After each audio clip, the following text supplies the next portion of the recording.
कहना चाहता माओ हूं। और लेनिन की तस्वीर के सामने लोगों को हमने वहां पर वोटिंग लाइन में अपने प्रतिनिधि चुनते हुए सुना है, उसको आप कैसे ग्लोरीफाई कर सकते हैं? आप नक्सलवादी को ग्लोरीफाई करके क्या साबित करना चाहते हैं? साबित नहीं करना चाहता हूं, मैं तो बताना चाहता हूं, भाजपा के प्रवक्ता को मैं कहना चाहता हूं कि आप जिस शब्दावली का प्रयोग कर रहे हैं, जिस जगह पर यह शब्दावली का प्रयोग हुआ है, माननीय प्रधानमंत्री जी ने जो किया है, ठीक उसके पहले क्या हो रहा था?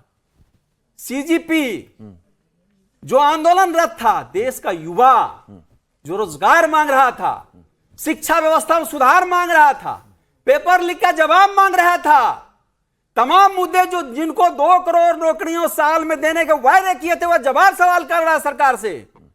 उसको आप अर्बन नक्सल और दिमागी नक्सलवाद से के पर्याय मानते हैं आप, जो सरकार से जवाब मांग रहा है। विपक्ष को तो न जा रही लंबी फेहरिस्त है कि आपने क्या क्या किया।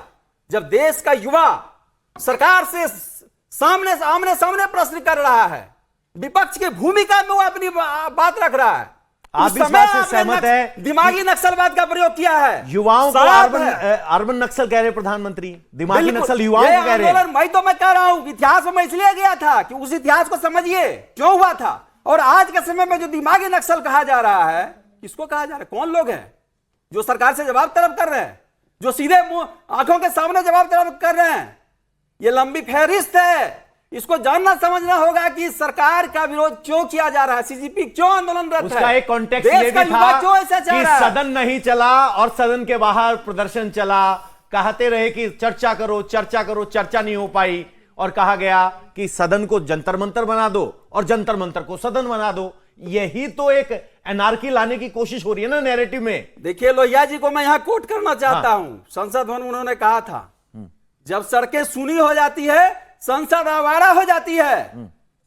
यह आंदोलन लोकतंत्र की भूमिका, बड़ी भूमिका में है आंदोलन।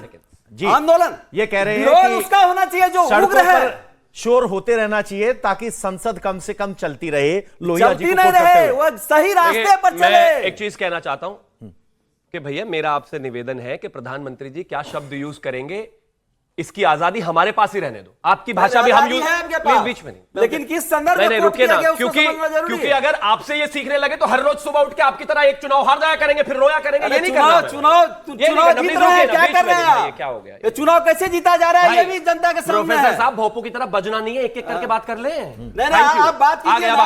अब आगे परिभाषा नहीं चाहिए थी। इन्होंने जो कहा, इनके बेसिक फाउंडेशन में ही प्रॉब्लम है।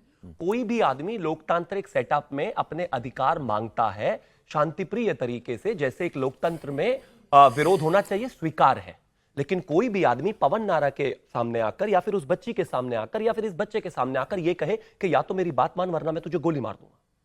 बहुत सॉरी, ये कोई संघर्ष नहीं है, ये कोई कहानी नहीं है, यार अराजकता, और इसको कोई नहीं चलने देगा। और उसी को खत्म किया है हमने। अब अंत में आना चाहता हूं, प्लीज रुको ना भाई, प्लीज रुकिए ना। ये संपूर्ण क्रांति कहा गया था भाई, देश का युवा उसके। अच्छा, एक बात तो बताइए मुझे, आज भी ये मेरे बीच में हर 10 सेकंड में ऐड की तरह क्यों आ जा रहे हैं? उसको दिमागी नक्सल कहेंगे क्या? सरकार से जो सवाल करे उसको दिमागी नक्सल कहेंगे? मैं बीच में नहीं चिल्लाना चाहता। अंत में एक और चीज कहना चाहता हूं, इस देश का युवा इस देश के लिए आर्टिकुलेटली काम करने में, दिन रात आगे बढ़ने में, मेहनत करने में, पढ़ने में, इन सब चीजों में लगा हुआ है। उसको जबरदस्ती नक्सल से और दिमागी नक्सल से जोड़कर अपनी राजनीतिक रोटियां सेकनी बंद कर दो। तुम्हारी हैसियत नहीं है कि तुम चुनाव जीत पाओ। इनके बस के चुनाव जीतने नहीं है, इनकी बस की जनता में जाना नहीं है। चारा खाते हो, घोटाला करते हो, देश का युवा रोजगार मांग रहा है, बच्चों को दिमागी नक्सल समाजवादी पार्टी से चेंज करने की कहानी है। चुनाव की बार-बार बात हो रही है ना, यूपी में सबसे बड़ा चुनाव है अभी 27 में। चुप हो जाता हूं, आप रोक नहीं पाए इनको, लगातार वो मेरे बीच में बोलते ही रहे। एक बात पूरी कीजिए। नहीं, अब तो बुलवा लीजिए, उन्हीं से बाद में बोल लूंगा। यूपी में सबसे बड़ा चुनाव है, क्या इस तरह दिमागी नक्सल जैसे शब्दों का इस्तेमाल आपकी यूपी की लाइन लेंथ को कहीं प्रभावित करता है? ये कह रहे हैं, विपक्ष कह रहा है कि ये डिरेल करने के लिए दिमागी नक्सल शब्द दिया गया है। क्या जमीन पर भी इसका कोई असर है? देखिए, दिमागी नक्सल माननीय प्रधानमंत्री जी ने कहा जब 15 अगस्त से के दिन, तो प्रधानमंत्री जी ने सीधा कहा दिमागी नक्सल किसको कहा, क्यों कहा, यह नहीं बताया। अब दादा कोडके की भाषा तो माननीय प्रधानमंत्री जी जान सकते हैं कि उनके बाद की 2 भाषाएं होती हैं। किया जो है 370 के खिलाफ, बाद में उसको किरण रिजिजू ने क्लियर किया कि नहीं, उनके कहने का मतलब ये था।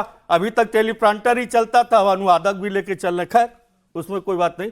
लेकिन हाँ, हम दिमागी नक्सल हैं, लेकिन सीसी नक्सल नहीं है, चंदा चोर नक्सल कतई नहीं है। हम हैं। अगर हमारा प्रश्न पूछना, अगर हम अपने अधिकार की बात करते हैं, अगर हम नक्सल, हम दिमागी नक्सल है तो हैं। माननीय प्रधानमंत्री ने पहले भी कहा था आंदोलन करने वालों को, आंदोलन जीवी परजीवी कहा था। ये क्या जाने आंदोलन को। आजादी की लड़ाई में जब ये आंदोलन में भाग लिए हो तब तो जानते होते कि आंदोलन क्या होता है।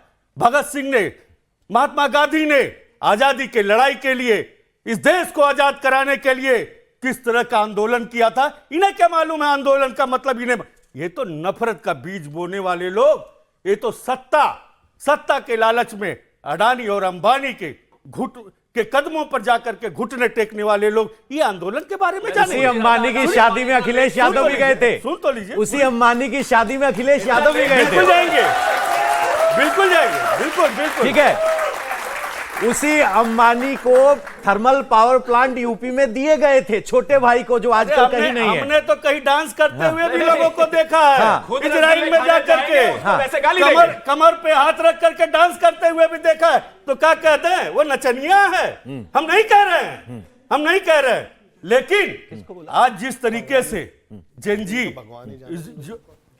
क्या किसी महिला को आप नचनिया बोल रहे हैं? जेनजी कुछ कह रहे थे आपने, माननीय शिवम जी, प्रधानमंत्री बिल्कुल शिवम डांस जी, करते देखा।